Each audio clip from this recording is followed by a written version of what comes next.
Hola, ¿qué tal? Bienvenidos todos a la ya última sesión del Súmate de este semestre y en esta ocasión tenemos el gustazo de que un elemento muy joven de la facultad, ¿no?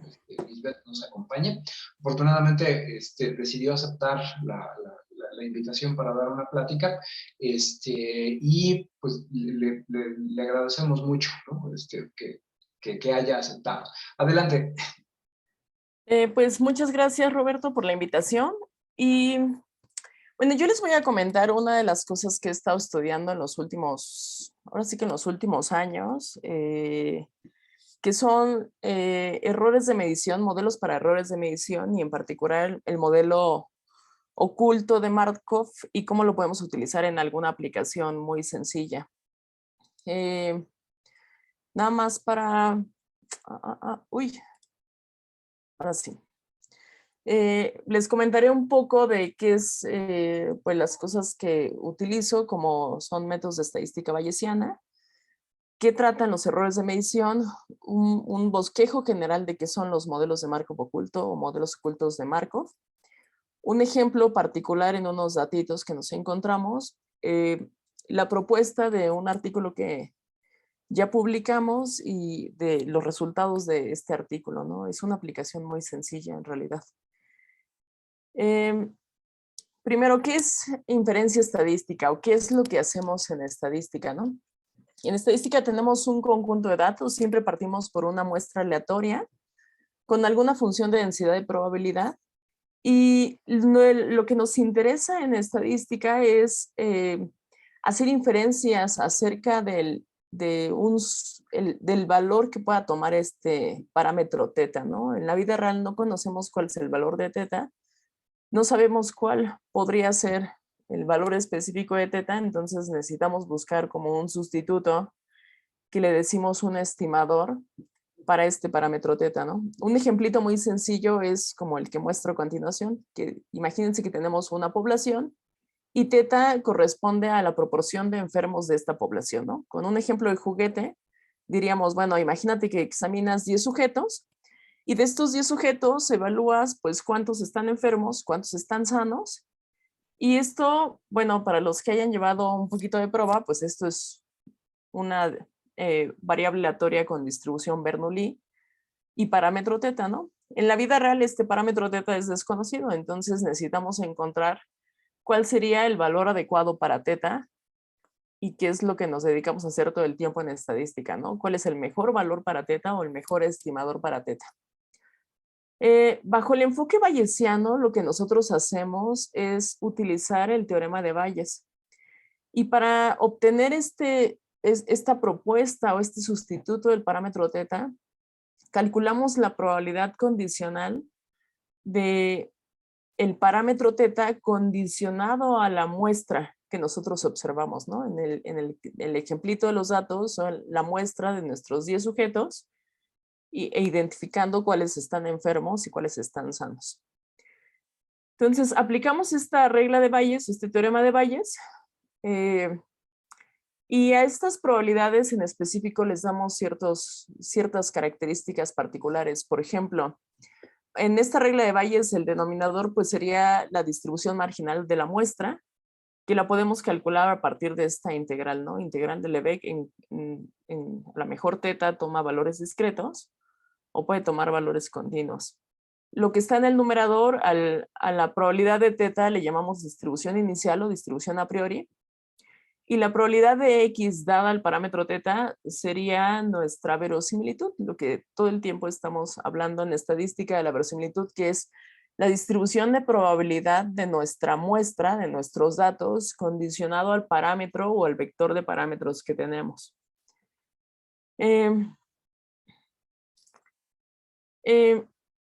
Estas distribuciones en específico son las que vamos a estar calculando en estadística bayesiana, esta distribución de probabilidad final. Aunque el teorema de Bayes, esta formulación parece bastante sencilla, en algunos contextos implica hacer integrales de altas dimensiones, con lo cual a veces es difícil calcular la distribución de probabilidad posterior, ¿no? Esta distribución de probabilidad final. Y a veces necesitamos métodos numéricos, métodos de simulación estocástica para hacer el cálculo de esta distribución de probabilidad final. En un contexto de inferencia clásica, no bayesiano, o también le dicen frecuentista, los métodos que utilizaríamos para conocer cuál es este valor de teta es utilizando estimadores máximo verosímiles a partir de nuestra distribución o nuestra función de verosimilitud, que es esta probabilidad de x dado teta. En el contexto bayesiano utilizamos la distribución a probabilidad inicial, que se obtiene usualmente a partir de información inicial, información histórica, información del experto en los datos, información de otro tipo de datos, o a veces si no tenemos información, pues construimos algo que se llama distribuciones de probabilidad iniciales no informativas. Continuando con el ejemplo, entonces nosotros tenemos a las personas enfermas que tienen un muestreo Bernoulli, es enfermo o sano, x igual a 1 sería enfermo, x igual a 0 implicaría un sano, y el parámetro teta está en el intervalo 0,1 cerrado, ¿no? Recuerden, en la vida real no conocemos cuál es la probabilidad de teta, ¿no? Cuál es la proporción de estos enfermos. Entonces, lo que hacemos en estadística, recurrimos a una muestra, observamos nuestros datos, y a partir de nuestros datos observados, pues hacemos una estimación, una aproximación de más o menos cuál sería el valor apropiado para este parámetro teta. En estadística bayesiana, entonces, utilizamos información inicial que hayamos encontrado, información histórica, información del experto en el tema. Y supón que el experto en el tema, el médico, te dice, mira, el parámetro teta tiene una información inicial tal que su comportamiento o esta variación que tiene este parámetro teta, en primero la vamos a ver como una variable aleatoria. Y esta variable aleatoria supone que tiene una distribución a priori que le decimos beta 22. ¿Cómo llegar a esta beta 22? Pues es el trabajo nuestro, ¿no? ¿Cómo traducir esto que nos dice el médico o el experto en los datos o esta información histórica a una distribución de probabilidad? Pues sería nuestra chamba, ¿no? La de los actuarios, los matemáticos, los estadísticos, los matemáticos aplicados. Ese sería nuestro trabajo, ¿no? De traducir esta información que nos pueda decir el experto, a traducirla a una distribución de probabilidad. Entonces, llegamos a la distribución beta. Y aplicando el teorema de Bayes, a lo que nosotros obtenemos es esta distribución a posteriori o distribución final del parámetro teta condicionado a la muestra, ¿no? La primera ecuación después de la igualdad es el teorema de Bayes y la segunda ecuación corresponde a las características específicas que hemos dicho, ¿no? Las X llevan una distribución Bernoulli, entonces tenemos 10 datos de una distribución Bernoulli, son individuos independientes, entonces esta distribución conjunta se describe como el producto de las marginales que son Bernoullis, tanto en el numerador como en el denominador aquí dentro de la integral. La distribución a priori es una distribución beta, la información inicial, y tiene esta función de densidad de probabilidad. Hacemos los cálculos. Por aquí hay algo proporcional. Cuando utilizamos este término de proporcionalidad en bayesiana, un poco lo que hacemos es quitar estas cantidades que no dependen del parámetro de interés, en este caso es el parámetro teta, aunque a veces estas cantidades corresponden a la muestra o corresponden al tamaño de muestra o cantidades conocidas específicas, y nos quedamos solo aquello que depende del parámetro, que sería como el kernel o el núcleo de la distribución. Y resulta que este núcleo de la distribución, después de hacer nuestras cuentas, pues tiene la forma de una distribución beta con estos hiperparámetros, ¿no? ¿Qué es lo que hicimos en realidad? Nuestra inicial nos decía, pues se parece a una beta 22, pero cuando la conjugamos con nuestra muestra observada y actualizamos esta información, pues lo que resulta es que el parámetro teta también queda con una distribución beta, pero ahora los hiperparámetros se actualizan. dependen de este 2 que teníamos originalmente bajo la distribución inicial, pero también dependen de la muestra observada, ¿no? De las sumas de las X, del tamaño de la muestra, que es 10, y de la suma de las X, que son nuestros datos observados. Uy, aquí hay un error. Aquí debería ser la suma desde igual a 1 hasta 10, perdón. Entonces, lo que hacemos en estadística bayesiana es construir estas distribuciones a posteriori, distribuciones finales, acerca del parámetro, acerca de nuestro parámetro conjugada con nuestros datos observados, ¿no? Si nosotros graficáramos esta distribución y viéramos cómo se ven estas cosas, lo que nosotros podemos observar es la distribución inicial que nosotros dimos, es esta línea roja, que es esta beta 22, en la forma de esta beta 22. La verosimilitud dependerá de qué, de nuestros datos observados. Por ejemplo, si en nuestra muestra de tamaño 10 nosotros observamos 0 enfermos, entonces la verosimilitud vista como una función del parámetro teta, la podríamos graficar como esta línea roja, esta línea negra, perdón. Si de esos 10 observamos y igual a 2 sujetos enfermos, entonces la verosimilitud toma esta forma, la línea negra. Si de esos 10 observamos 5 enfermos, esta verosimilitud es esta línea negra. Y si de esos 10, los 10 estaban enfermos, entonces la verosimilitud va a ser esta línea negra. La línea azul corresponde a la distribución de probabilidad a posteriori, que es la distribución acerca del parámetro que nosotros calculamos. Y noten que dos cosas. Una, la a priori no cambia, porque la a priori la vamos a dar desde un inicio, ¿no? O sea, si cambiamos nuestra información inicial o cambiamos al experto en el tema, bueno, la distribución inicial puede cambiar, ¿no? Pero aquí en principio solamente estamos considerando una distribución inicial que es la beta 22. Y la verosimilitud pues dependerá de nuestra muestra observada, ¿no? Quitamos un sujeto y agregamos otro o muestramos en otro de la misma población, pero agarramos otra muestra representativa, entonces nuestro número de enfermos o sanos va a cambiar de acuerdo a esta muestra que nosotros observemos. Y la distribución de probabilidad a posteriori, el efecto que ocurre es que de alguna manera se conjuga con estas dos informaciones, se conjuga con la distribución inicial, se conjuga con la verosimilitud y construye una distribución de probabilidad que va a cambiar dependiendo de la verosimilitud y también de la verosimilitud son nuestros datos observados y también va a cambiar de acuerdo a nuestra distribución inicial. Si yo cambio la distribución inicial, esto se actualiza un poquito, ¿no? Si yo cambio la verosimilitud, pues también esto se va a actualizar y la distribución de probabilidad posterior va a cambiar porque va a estar aprendiendo de estas dos informaciones que yo obtuve. Una de la verosimilitud, que son nuestros datos, y otra de nuestra distribución a priori o distribución inicial, que es la información inicial que tengamos, información histórica o información de los expertos. Esta es una de las ventajas de la estadística bayesiana, ¿no? Que tomamos estas dos cosas como referencia. ¿Qué hacemos en los errores de medición? Déjenles platico qué son los errores de medición.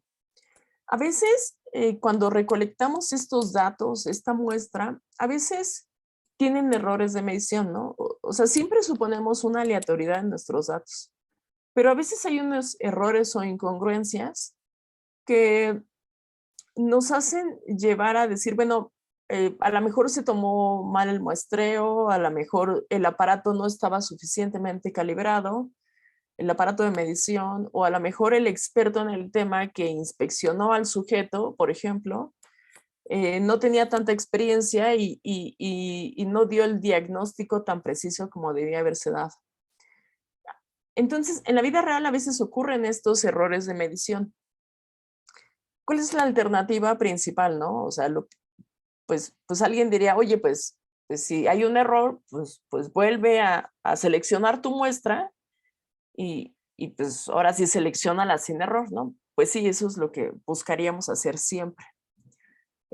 Sin embargo, a veces esto no se puede hacer, porque a veces este tipo de errores surgen en datos longitudinales, datos que se han medido a lo largo del tiempo Y cuando tú observas esta incongruencia en el error, pues ya no puedes regresar al tiempo, ¿no? No puedes regresar atrás y no puedes identificar exactamente quién cometió el error o en qué momento se cometió el error. Solamente sabes que hay un error.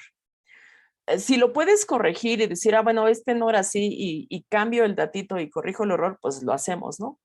Pero a veces tampoco tenemos esa certeza de que el error haya ocurrido en cierta manera o en cierto momento específico. ¿Qué es lo que hacemos entonces en este caso? Pues tratar de introducir este supuesto error de medición como parte del modelo. Insisto, si lo podemos corregir, lo corregimos. Si pudiéramos volver a hacer el estudio, pues lo volvemos a hacer. Eso implica dinero, esfuerzo y tiempo, entonces a veces no tenemos los recursos para volverlo a hacer. A veces estos recursos dependen de ciertas cuestiones de ética, además de lo que ya mencioné del dinero y del tiempo, ¿no? Entonces, lo que hacemos, otra alternativa es, bueno, introduce una variable sustituta y introduce este supuesto para considerar que tienes un modelo de error de medición. Y en el modelo de error de medición, nosotros para construirlo necesitamos 3 características. La primera es un modelo estructural, que la idea del modelo estructural es tener un modelo en el que tú supones que el valor verdadero está dado, ¿no? O sea, un modelo que construyes suponiendo que todo es correcto, que no hay error de medición, este error adicional que estoy comentando, y que es un modelo estadístico, probabilístico, tal cual lo consideraríamos sin esta idea del error de medición. Segunda característica que necesitaríamos para construir este tipo de modelos es precisamente a lo que se le llama como el modelo de error de medición, que la idea es relacionar el valor verdadero, suponiendo el valor verdadero que no tendría error de medición, con el valor observado, que es el que está sujeto a un error. Entonces, necesitamos introducir alguna clase de relación para estas dos cantidades, para el valor verdadero que no lo conocemos, porque si lo conociéramos, pues ya utilizas ese valor y no utilizas el error de medición, ¿no? Pero suponiendo el valor verdadero y relacionándolo con el valor observado que está sujeto a error. Y la tercera característica que necesitamos para estos modelos es alguna información adicional, algún supuesto adicional, algunos datos adicionales que te ayuden a corregir el error de medición. Y de ahí es la ventaja de utilizar la estadística bayesiana, porque en la estadística bayesiana, nosotros esta información inicial o esta información adicional la podríamos introducir como distribuciones de probabilidad iniciales o distribuciones de probabilidad a priori. También la podríamos introducir de manera general como un conjunto de validación, se le llama así en estadística, haces un experimento pequeño aparte, validas tus datos y entonces a partir de ahí construyes cuál es el error que se cometió, lo puedes introducir otra vez de distribuciones informativas, distribuciones iniciales bajo el contexto bayesiano. Puedes introducir parámetros extras, restricciones, y esto dependerá pues del contexto, ¿no? De qué tipo de información adicional tienes, qué tipo de supuestos adicionales tienes, o qué tipo de datos tienes para ayudar a corregir el error de medición. Entonces, necesitamos estas 3 características para este tipo de datos que puedan estar sujetos a errores de medición. Un ejemplo para dar una idea clásica de que yo supongo que es como un ejemplo en regresión lineal que es como la mayoría de lo que todos hemos visto, que es el modelo en el que iniciamos en estadística, ¿no? Supón que tienes una regresión lineal. Este sería tu modelo verdadero, ¿no? Una regresión lineal en donde tienes una variable respuesta que la vas a explicar a través de una combinación lineal de otras 2 variables, ¿no? Estas serían tus variables explicativas o variables independientes, la x1 y la x2. Y tu variable respuesta o variable de interés, o también a veces le decimos variable dependiente, es la Y. Entonces, este es el modelo verdadero, ¿no? Con el que siempre hemos estado trabajando y el que trabajamos en regresión lineal. Ahora, supón que X1 no lo conoces, no lo pudiste observar de manera particular, ¿no? Y en su lugar observas una W1, que sería como la sustituta. Pero esta W1 tiene un error. Y este tiene un error, ¿sabes que tiene un error? Alguien diría, oye, pero ¿cómo identificas estos errores, no? Bueno, puede ser el experto en el tema, puede ser que después calibres el instrumento de medición, o puede ser características particulares que hayan tenido y entonces te identifiques que hay un error de medición. Cuando vea el ejemplo les mostraré una forma muy básica de cómo identificarlo. Entonces necesitamos un modelo, una relación que nos permita ver cómo se podría relacionar, bueno, perdón por el pleonasmo, necesitamos una construcción que nos permita relacionar el valor observado, que en este caso serían las W, con el valor verdadero que es desconocido, ¿no? Entonces la W es la observada que tiene un error y el verdadero es la X1, que sería el verdadero aunque desconocido. Como sabemos que hay un error, bueno, podemos introducirle una distribución de probabilidad normal. Alguien podría decir, oye, pero pues ¿por qué utilizas la normal y por qué no utilizas otra? También podríamos utilizar otra, ¿no? Otro tipo de distribución, si tuviéramos más información en el caso, ¿no? Por ejemplo, esta varianza en este contexto haría referencia a qué tanto error se cometió, ¿no? Cuando estamos, por ejemplo, en clase, yo enfatizo mucho de que las varianzas nos ayudan a identificar de alguna manera una cierta precisión. Si tenemos un conjunto de datos y tiene una variabilidad muy grande, una varianza muy grande, entonces tenemos poca precisión acerca de la información, ¿no? Si tiene una varianza pequeñita, entonces quiere decir que tenemos una mayor precisión.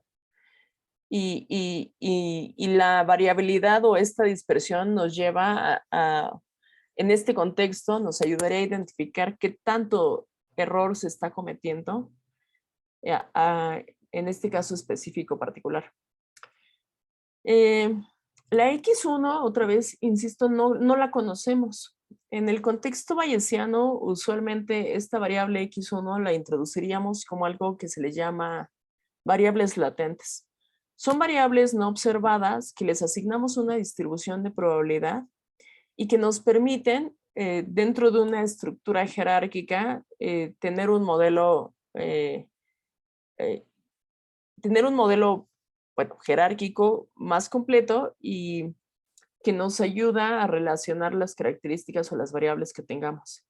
Entonces, la X1 jugaría el papel de una variable latente. En resumen, lo que tendríamos sería estas ecuaciones que tenemos aquí al final.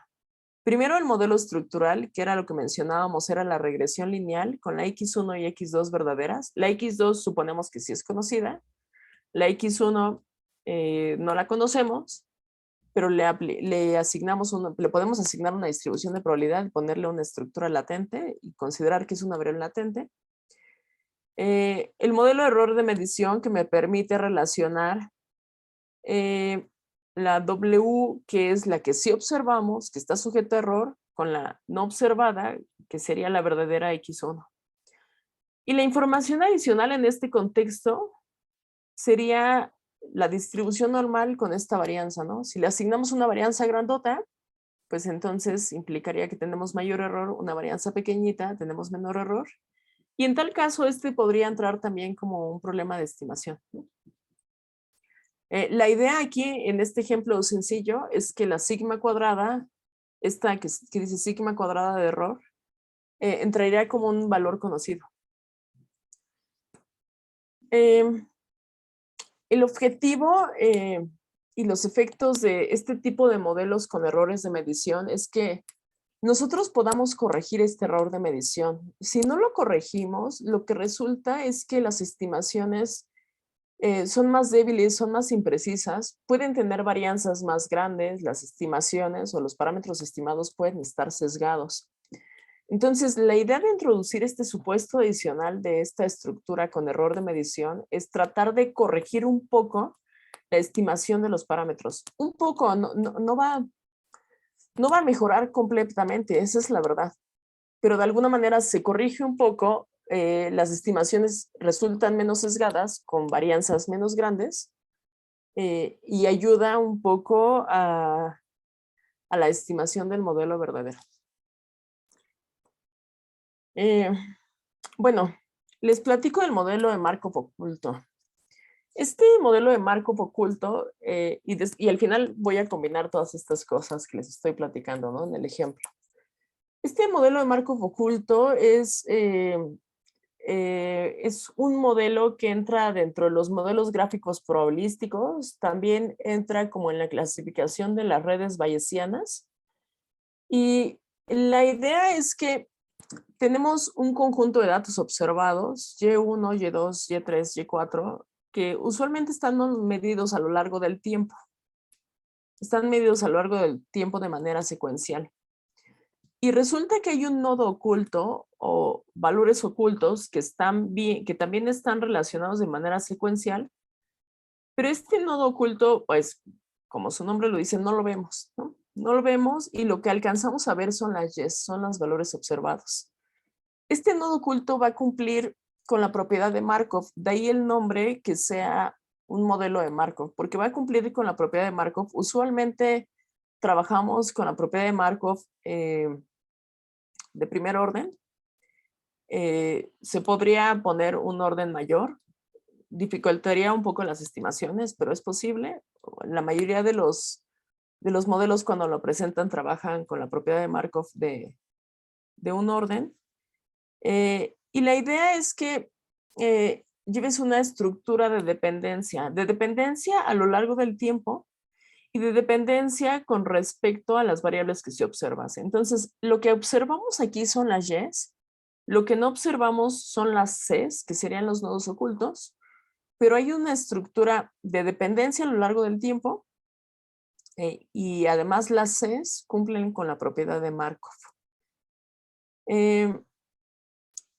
Esta formalmente sería la representación gráfica que les decía que a veces le llaman red bayesiana o también entra como modelo gráfico probabilístico. Y lo importante aquí es que tienen una estructura de dependencia particular. De tal manera que cuando nosotros construimos la distribución de probabilidad conjunta, nosotros lo podemos ver esta distribución de probabilidad conjunta como este producto de probabilidades condicionales. Bueno, la primera es la probabilidad marginal C de 1, pero dada C de 1, tú puedes obtener Y de 1, que sería esta primera relación. Luego, dada C de T menos 1, tú puedes obtener C de T, o sea, dado la anterior, tú obtienes la actual, la probabilidad del nodo oculto, y dada la probabilidad del nodo oculto, tú tienes la probabilidad del observado. Entonces, la estructura de la gráfica, las flechas también tienen un sentido de ser. Las flechas hacen una relación de dependencia condicional, o sea, Y1 depende de C1, Y2 depende de C2, Y3 depende de C3.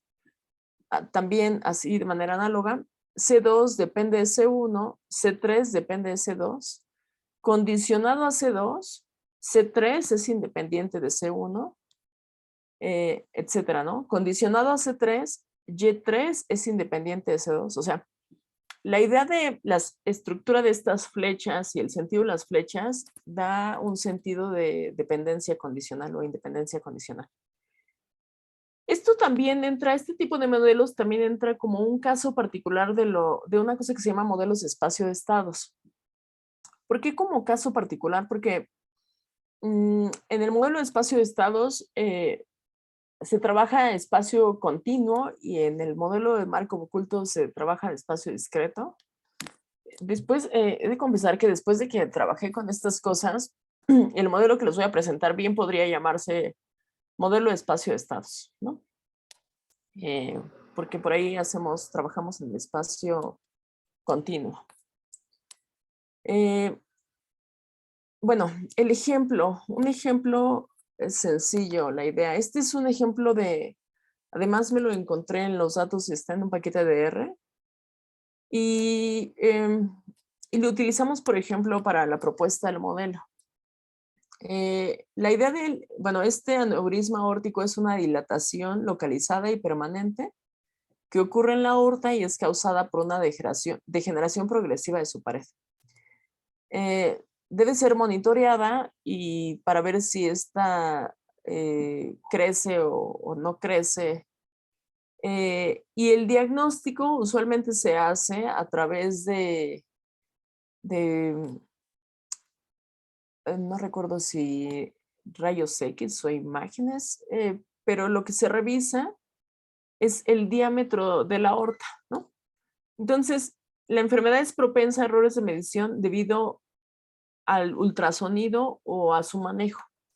¿Cuál es la idea de los errores de medición o por qué ocurre esto? Por ejemplo, aquí muestro un ejemplo. Son 3 sujetos, cada línea representa a un sujeto y lo que se tiene son mediciones de este diámetro de la aorta. En teoría, como es una enfermedad progresiva, degenerativa, entonces la única opción es que el sujeto o vaya empeorando o permanezca en la misma condición. No hay forma de que mejore o de que sane por sí solo, hasta donde yo entiendo o hasta donde yo entendí el problema de estos datos, ¿no? Esa es una restricción que vamos a introducir, o sea, o va empeorando o permanece constante, pero no hay una forma de que mejore. Entonces, cuando nosotros vemos estos patrones en el que cuando se revisan estos sujetos a distintos tiempos, y si nosotros observamos este patrón en el que, por ejemplo, el rojo, en el que el diámetro estaba en cierto valor y después disminuye ese diámetro, entonces ahí hay algo raro, en el sentido de, oye, pero no debería disminuir, porque si disminuyera eso significaría que está sanando. Entonces eso quiere decir que sí se puede regenerar. Entonces, ¿dónde está el patrón? El patrón que debería de ser que sea una enfermedad completamente decreciente o que permanezca al menos en el mismo estado durante el tiempo, ¿no? O sea, si nosotros observamos este comportamiento en el que mejora después de cierto tiempo, entonces nosotros estaríamos visualizando que en realidad sí mejoró, sí se sana o se recupera, y esto no concuerda con lo que se sabe en la teoría. No sé si me explico. Entonces, lo que nosotros esperaríamos es que haya un comportamiento completamente no decreciente, ¿no? O que crezca o que permanezca constante. Entonces, cuando visualizamos estos comportamientos, pues evidentemente hay algún error en algún lado, ¿no? El problema es que estas examinaciones son la edad de los sujetos, entonces no podríamos regresar atrás para evaluar otra vez al sujeto. Tampoco sabemos en dónde se cometió el error, ¿no? Probablemente en esta línea roja fue este valorcito más pequeño, pero también probablemente fueron estos 2 primeros, ¿no? ¿De qué puede depender el error en este contexto? Por ejemplo, de la calibración del instrumento en el que se utilizó para tomar estas mediciones, ¿no? Con el paso de los años, por ejemplo, en este contexto médico, sabemos que todos los aparatos que utilizan los médicos cada vez se están perfeccionando, se han ido perfeccionando a lo largo del tiempo, cada vez son más precisos, cada vez con menos sujetos a error. Obvio, esperaríamos que los más actuales pues tengan menos error, pero pues quién sabe, ¿no? Como estas observaciones que dan unas variaciones o unos brincos tan grandes que cuál es el verdadero, ¿no? Entonces, dado que no lo podemos corregir completamente, la propuesta es, bueno, aquí pongo algunos patrones. De todos los datos que tenemos, si me regreso a la gráfica, perdón. Estas líneas hacen la referencia a que si nosotros revisamos esto como una variable ordinal, resulta que está categorizada como si está en el diámetro menor que 30, corresponde al estado 1.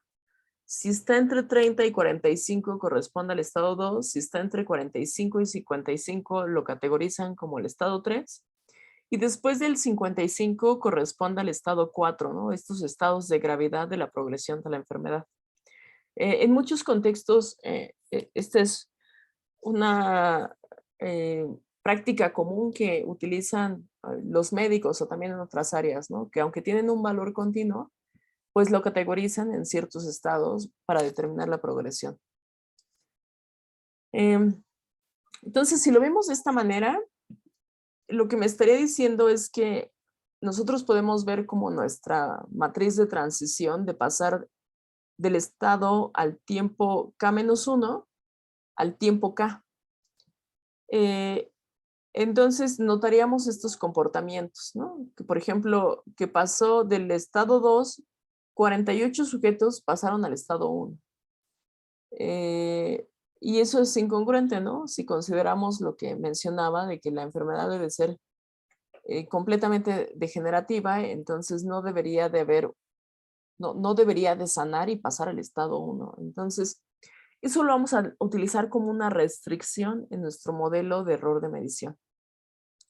También, ¿no? Si está del estado 3 y pasa al estado 1, también hay 2 sujetos que pasaron al estado 1 y eso está raro, ¿no? Lo que esperaríamos ver en esta matriz de transición debería de ser una matriz cuya diagonal inferior sea de ceros, ¿no? Pasar del estado 2 al estado 1 debería de ser no posible, ¿no? Del estado 3 al estado 1 tampoco debería de ser posible si los datos estuvieran correctos. Así como aquí, ¿no? Del estado 4 al estado 1, pues aquí están ceros. Del estado 4 al estado 2 también hay ceros. Pero el estado 4 al estado 3, pues no hay ceros, ¿no? Entonces también aquí hubo unos pequeños errores de medición. La propuesta que hicimos fue, para trabajar con estos datos, fue un modelo de Markov oculto. Le pusimos no homogéneo. La no homogeneidad hace referencia a que trabajamos con características también específicas de los datos. No solo nos enfocamos en calcular esta matriz de transición, sino también de manera general consideramos que podemos tener características específicas de los datos, ¿no? A veces se tiene edad, a veces se tiene el sexo o a veces se tienen otras características, ¿no? En este caso de los datos del ejemplito, no teníamos muchas características, entonces, bueno, el modelo está propuesto para que podamos utilizar de manera general otras características particulares de los sujetos. Entonces, proponemos un proceso verdadero, que es el que les había comentado en este modelo de errores de medición. Necesitamos 3 ingredientes, ¿no? Un modelo que sea como el verdadero, suponiendo que las variables son verdaderas, que no están sujetas a error. Un modelo de error de medición que relacione a los sujetos observados con los sujetos verdaderos. Y una tercera característica que son algo adicional, información adicional, restricción acerca de los parámetros o alguna otra cosa que me permita y que me ayude a corregir el error de medición. Así es que estas 3 características las denotamos aquí. Tenemos un proceso verdadero con el cual la enfermedad la vamos a modelar como si fuera en espacio continuo, ¿no? De ahí que utilizamos, perdón, me salté. De ahí que utilizamos un modelo en espacio de estados continuo. Entonces, usualmente estos datos se miden en estado continuo. Se transformó a una escala ordinal para propósitos prácticos, ¿ok? Necesitaremos errores de medida en escala ordinal, o hablaremos o trabajaremos con errores de medida en escala ordinal. Y el supuesto adicional que trabajaremos aquí, que ya lo he mencionado, es que diremos que el proceso verdadero, el comportamiento verdadero que deberían de tener estas mediciones, estos valores de los diámetros de la aorta, debería ser un proceso monótono, no decreciente. Y la justificación es porque la enfermedad empeora de manera progresiva y no hay forma lógica que de verdad haya sanado, ¿no? Bueno, utilizaremos métodos bayesianos para la estimación. De manera como desglosada, ¿cómo son las características del modelo? Nuestras Ws van a ser la variable respuesta que supondrán que es la respuesta verdadera para el sujeto, ¿no? Y esta respuesta verdadera debería de ser o debe de ser monótono, no decreciente, continuo, ¿no? Es lo que nosotros esperaríamos que pase a lo largo del tiempo para cada uno de los sujetos, sí. Entonces representa el verdadero progreso, que es un progreso, una progresión gradual, puede permanecer constante, puede empeorar. ¿Qué tanto empeora? Dependerá de las características específicas de los sujetos. Por tanto, necesitamos relacionar estas características del proceso verdadero a las características de los sujetos. Un conjunto de características que no van a variar en el tiempo, por ejemplo, el sexo, ¿no? Otro conjunto de características que podrían variar en el tiempo, que a lo mejor estudios de laboratorio que se hayan realizado en visitas consecutivas. A esta combinación lineal le llamaremos predictor lineal, que es la combinación lineal de las características que van a ser fijas en el tiempo y las que sí varían en el tiempo. Para el primer tiempo supondremos una distribución normal con predictor lineal igual a esta eta, varianza 1. Y para las demás características, para utilizar esta condición de progresividad, utilizaremos unas Ws y supondremos que estas dependen del W anterior.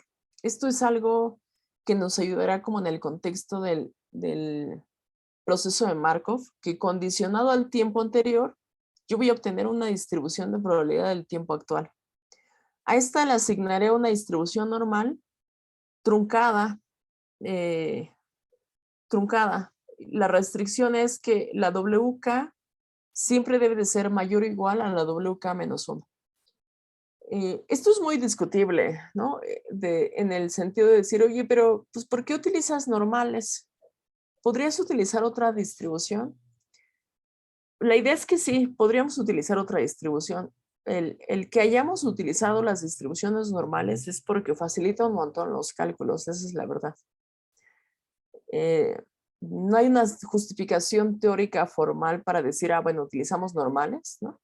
Siempre podemos hacer uso del teorema central del límite. Sin embargo, esto puede ser muy discutible, ¿no? Y tratar de proponer un modelo análogo utilizando otro tipo de distribuciones. Las Ws están sujetas a errores de medición. Quiere decir que nosotros vamos a observar unas Ys asterisco, les puse asterisco para como enfatizar que esa es la que tiene error. Y estas que tienen error, pues lo que nosotros observamos son estados ordinales, ¿no? Estados discretos, pero que tienen un orden específico. El estado 1, estado 2, estado 3, estado 4. Y para relacionar a estos estados con mi conjunto de covariables, usualmente se utiliza algo que se llama una regresión ordinal. Relacionamos la probabilidad de que el estado, de que esta variable esté en el estado J condicionado a las características específicas de los sujetos, ¿no? Entonces ahí dentro la relación entre las características y la variable error está, usualmente se utiliza una regresión ordinal. Sin embargo, lo que nosotros hacemos es utilizar aquí un esquema que le dicen que en el artículo de Arbel y Schiff, es un artículo muy viejo, pero igual se sigue utilizando este esquema de datos aumentados, en el que nosotros vamos a introducir como puntos de corte y vamos a relacionar esta Y, que es una variable respuesta ordinal, la vamos a relacionar con una variable también continua y vamos a asignar como puntos de corte. De esta manera. O sea, la Y de J, que es la que está sujeta a error, que es una variable categórica ordinal, va a estar en el estado J, sí y solo sí. Esta W asterisco, que la vamos a introducir como variables latentes también, está dentro de estos umbrales o puntos de corte y esa será la relación, o esto es lo que le llaman como el esquema de datos aumentados para una regresión ordinal. Entonces, ¿qué estamos haciendo? Estamos metiendo un montón de variables latentes con algunas distribuciones de probabilidad para relacionar mis observados, introducir esta idea del error de medición o el modelo. A esta expresión le dicen como modelo error de medición o modelo aditivo clásico. El error de medición lo podríamos introducir de otra manera. Pero bueno, en este caso utilizamos esta forma que es la clásica, ahora sí que la clásica, en la que ayuda un montón. Y de manera concreta, el modelo de Markov oculto que tendríamos sería este. Los nodos ocultos son estas Ws, que en lo que nosotros supondríamos que serían las verdaderas, ¿no? La trayectoria verdadera que tendrían el diámetro de estas aortas de manera progresiva, degenerativa. Y lo que estamos introduciendo, no lo puse de manera particular aquí, pero lo que estamos introduciendo es que debe de tener una restricción no decreciente. Que la W2 debe de ser mayor o igual a la W1, ¿no? La W3 debe de ser mayor o igual a la W2 y así sucesivamente. Entonces, puede estar en el mismo estado o puede crecer. Luego, las WSUs, que es una estructura latente, ojo, los óvalos hacen referencia a variables latentes, variables no observadas, que les asignamos una distribución de probabilidad, pero que las vamos a relacionar con nuestras variables observadas. Las que están en rectángulo son las variables que sí observamos, ¿no? La y asterisco es la variable respuesta ordinal que está sujeta a error. Entonces son las ordinales que están sujetas a errores. Las X y las Z son las características específicas de los sujetos, ¿no? Algunas van a ser fijas, como el sexo, ya decía, que son las XY. Y algunas otras, como la ZI1, ZI2, ZIK, podrían ser variables que también se toman a lo largo del tiempo, ¿no? Variables que pueden depender del tiempo. Entonces, las Ws dependen de las X y las Zs. Esto le da el sentido de que sea no homogéneo, porque la homogeneidad en este sentido hace referencia a que el cambio de transición de un tiempo a otro o la forma como cambie de W1 a W2 a W3 no va a ir solo, ¿no? Va a depender de las características específicas de los sujetos. Ahí está la no homogeneidad. De aquí obtenemos la estructura del error. Las Ws asterisco dependen de la W1 y aquí es donde suponemos en la estructura del error un error aditivo, que quiere decir que lo que observamos va a tener una variación pequeña con respecto a lo no observado. Lo no observado debe ser completamente no decreciente, pero lo que sí observamos pues tiene estos saltos, ¿no? Que sube y baja, que parecieran ser incongruentes, pero pues esto es lo que observamos, ya no podemos regresar al tiempo. Ahí estaría nuestro modelo de Markov oculto, que de alguna manera está resumiendo esta idea de modelar errores de medición. Estamos introduciendo covariables, estamos introduciendo variables respuesta y todo lo que variables respuestas ordinales, y los cálculos que hicimos son con estimación de estadística bayesiana. Hay que construir una función de verosimilitud. Esta me gusta ponerla porque cuando estamos en curso de inferencia estadística, en estadística 1, pues siempre ponemos, pues sí, producto de las pruebas marginales, ¿no? Y ya está, y pareciera que es una regla, pero no. Aquí, para construir esta función de verosimilitud necesitamos todos estos supuestos que internamente hicimos acerca de las probabilidades condicionales. Algo análogo como cuando les presenté la gráfica, el modelo oculto de Markov, donde se ven estos nodos y estas observaciones, ¿no? Algo análogo se construye y con eso construimos la función de verosimilitud. Hay que dar distribuciones a priori, hay que dar distribuciones a posteriori, Estos métodos, los que utilizamos son métodos MCMC, que es Monte Carlo Markov Chain. Lo podemos utilizar con JAX o lo podemos hacer con Winbox o con Stan o a mano, ¿no? Construir nuestra cadena, nuestro algoritmo para hacer la estimación numérica. Y lo que obtenemos al final es como una especie de corrección. El valor observado es esta trayectoria roja, ¿no? La que observamos que crece y decrece o a veces permanece constante. Y lo que nosotros obtenemos con nuestro estimado es una trayectoria corregida que cumple el patrón de no decreciente y que sería lo que esperaríamos que de verdad haya ocurrido, ¿no? Bueno, es una corrección acerca de la trayectoria en este caso. ¿Y cuáles son las ventajas o desventajas? Bueno, ya comentaba que la desventaja, la normalidad de esta discusión, requiere un mayor costo computacional porque estamos introduciendo varias estructuras dentro del modelo.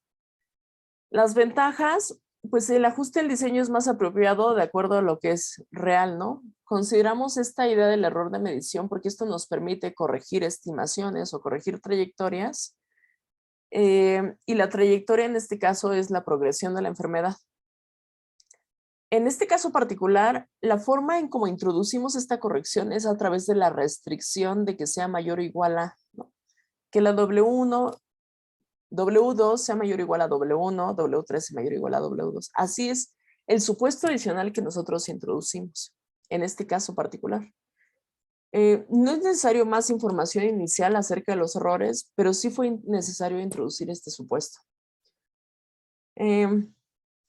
Y bueno, esto es lo que yo les quería platicar de una de las cosas que hago, algunas referencias. Y pues muchas gracias. No sé si tengan alguna duda, comentario. Yo me seguí, debí haberles dicho que podían preguntar en cualquier momento, o podían hacer comentarios en cualquier momento.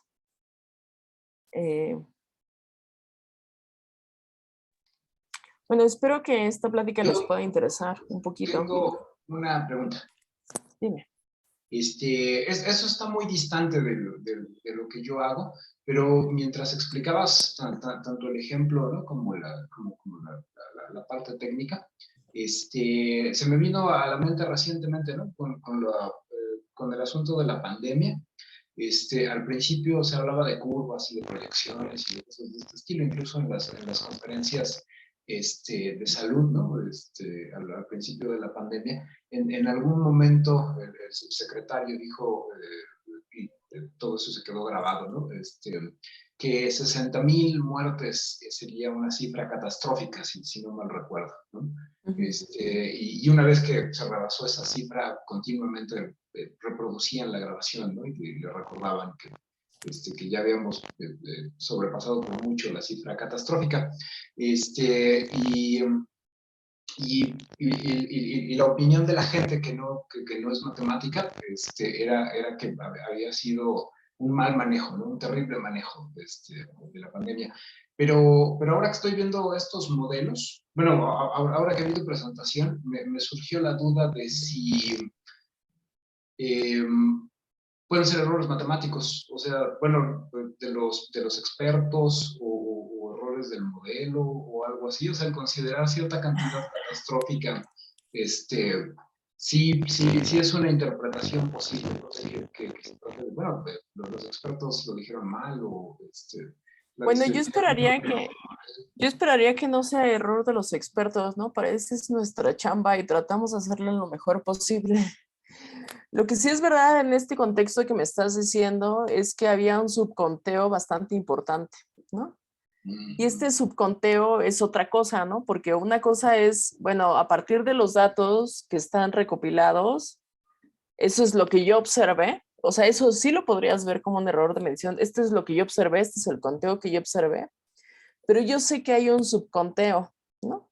Y de hecho, hicieron como muchas estrategias o muchas propuestas de modelos para tratar de identificar cuál sería el valor verdadero, ¿no? Porque en realidad eso lo podrías ver como un error de medición. Es un subconteo que hay. Yo sé que hay un subconteo El problema es, bueno, o sea, sí hay un trabajo ahí importante de decir, ¿cómo obtengo, cómo identifico cuál es la proporción del subconteo que yo tengo, ¿no? O sea, una cosa es lo observado, que yo sé que está por debajo de lo verdadero, entonces ahí hay que encontrar una corrección para que te ayude como a llegar a lo verdadero. Entonces, hubieron varias estrategias acerca de eso. Una cosa que se puede ver, esto es como un proceso, un modelo de error de medición, pero también me acordé, por ahí vi un artículo de Ruth que pronto va a salir publicado,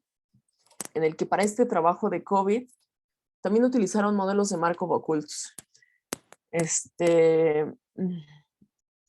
Pronto va a salir publicado, lo sé, porque ahí está aceptado, me había dicho Ruth. Entonces, donde utilizan este modelo de Markov oculto para un caso específico de COVID, no recuerdo si lo que hicieron fue atacar el problema del subconteo o más bien atacar el problema de cómo era la progresión en la primera ola o en la segunda ola de la pandemia. Pero sí hay varias cosas que se pueden hacer al respecto. Y entonces la esperanza, digo, pensando en el artículo de Ruth, o sea, la esperanza es que este modelo que proponen en algún momento se adapte a alguna otra catástrofe de índole sanitaria, o sea, o es puramente teórico, o sea, es que no sé del tema, pues aquí está terriblemente mi ignorancia, ¿no? De cómo funciona. No, pues la idea que lo que nosotros hacemos en esta parte de estadística es tratar de, tú tienes un conjunto de datos observados y lo que tratamos de hacer es encontrar como un modelo apropiado que describa el comportamiento de las trayectorias de nuestros datos, ¿no? Entonces, en este caso particular, por ejemplo, nosotros trabajamos y tratamos de estimar cuál sería una trayectoria como apropiada de acuerdo a los datos de lo que debió haber sido bajo la teoría, ¿no? Entonces, sí es verdad que se pueden proponer mejoras de los modelos o mejoras de las estimaciones o de los algoritmos.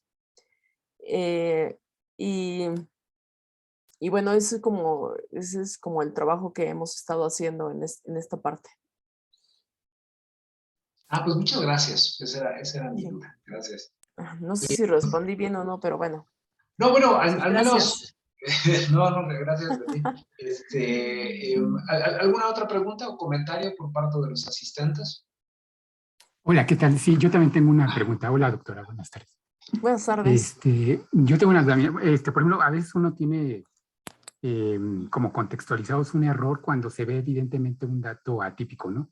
Ahí en el caso de la primera gráfica, uno pensaría que si el error está cuando bajó de un stage 2 a un stage 1, solamente fue tal vez en un día, ¿no? Pero ahí se ve como una racha de 3 mediciones donde estuvo consecutivamente abajo. Entonces pareciera, bueno, así digo, ¿no? Obviamente no soy médico, pero pareciera que hubo, o sea, algún factor adicional. Digo, me estaba imaginando, o sea, a lo mejor fue un laboratorio que no era el que usualmente tomaba la medición o otro hospital, pero pareciera que hay algo por ahí exógeno que hace que esta parte se baje en una racha de 3 y después ahora sí ya vuelva como a la normalidad. No sé, pero yo creo que ya depende mucho del contexto del problema, ¿no? Yo aquí no, sinceramente no sé un poco más de cómo se recolectaron estos datos o en qué país o cómo. La idea es que si tú puedes identificar en dónde hubo el error, pues entonces que lo corrijas, ¿no? En este tipo de casos, por ejemplo, lo que suele pasar es el instrumento de medición. Los aparatos a veces necesitan una mayor calibración. En algunos otros contextos, muchas gracias, Ana, por estar. Ana. En otros casos puede ser al quien haya medido la observación, por ejemplo, si tienes un médico, obviamente si tienes un médico más experimentado, uno supone que ese sería como el experto, el que te va a dar el mejor diagnóstico. Si tienes un médico estudiante que tiene menos experiencia, probablemente esa persona cometa un poco más de error a la hora de la precisión de su diagnóstico, ¿no? Bueno, Dije médico, pero póngale cualquier otra profesión que para recabar este tipo de datos, ¿no? Entonces, una persona más experimentada va a tener una mayor precisión en el diagnóstico o en el dato que se está dando. Entonces, puede ser ahí, ¿no? Entonces, si lo puedes corregir, lo corriges, y si no, pues recurres a este tipo de cuestiones adicionales que te permitan hacer una corrección o al menos darte una idea de qué es lo que habría pasado en realidad. Ok. Y por ejemplo, en estos datos, no hubo, o sea, digamos, entiendo que la enfermedad es totalmente degenerativa, Ujú, o empeora o se queda igual, ujú. pero no hay algún, o sea, digamos, en estas cosas que, bueno, a veces se proponen como drogas, medicamentos, tratamientos Ujú. nuevos, y estos están sujetos a experimentación. Este no fue el caso, digamos, estos datos Ese no fue el no dieron. caso, no encontramos más información al respecto. Lo ideal habría sido como determinar lo que eh, tú decías, de decir, bueno, a lo mejor identificar cuál fue el problema o el instrumento de calibración, ¿no? Y entonces a lo mejor tienes suficientes datos que podrías quitarte aquel aparato que hayas identificado como el que estaba mal calibrado. Eh,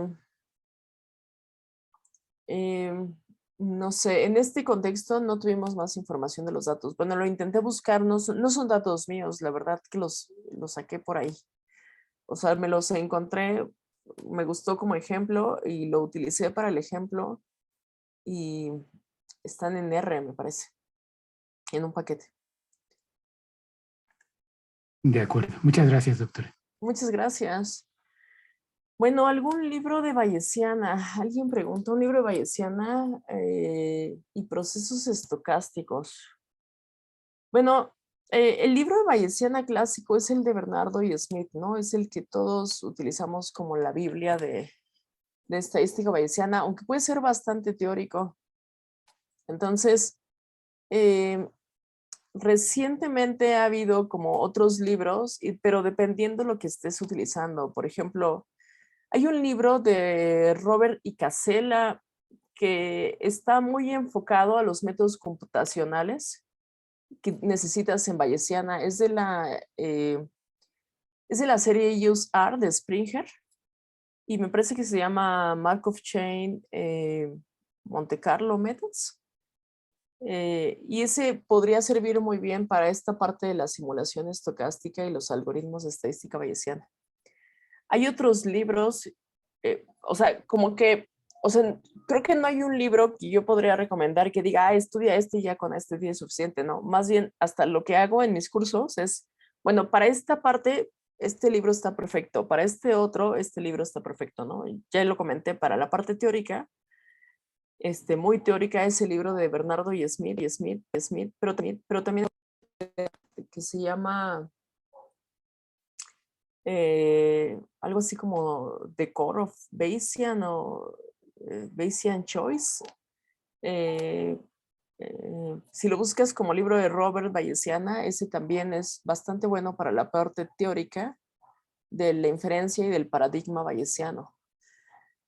Hay unas notas, si eres como vas a ser autodidacta y por primera vez vas a estudiar, hay unas notas bastante muy buenas para un primer vistazo de estadística bayesiana, que son las notas de Eduardo Gutiérrez Peña, que es investigador de Limas, y del profesor Arturo Verdelli, que está en la FES Acatlán, que son notas de estadística bayesiana y están disponibles. Probablemente si los buscas dentro de los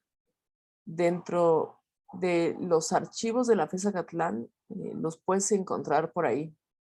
Y es un primer vistazo al paradigma bayesiano. Esos son de gran ayuda a revisar esas notas. Y esto es lo que se me viene de procesos estocásticos. Bueno, también hay como muchos, pero ese sí no tengo los nombres específicos. A mí me gustaba estudiar del Ross. Hay un libro de Ross, el libro de Ross clásico que utilizamos para probabilidad, pero hay un libro de Ross que se utiliza para modelos de probabilidad. Y bueno, eso serían mis sugerencias. No sé si alguien más tiene alguna duda, un comentario.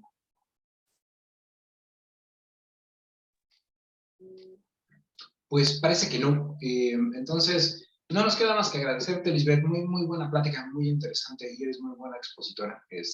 Muchísimas Muchas gracias por la invitación. No, al contrario. Disfruté bastante la presentación, aunque la mayoría de la parte técnica no me quedó. Pero sí, es muy buena expositora. Muchísimas gracias. Muchas gracias. Hasta luego. Hasta pronto a todos. Cuídense. Buena tarde, hasta luego.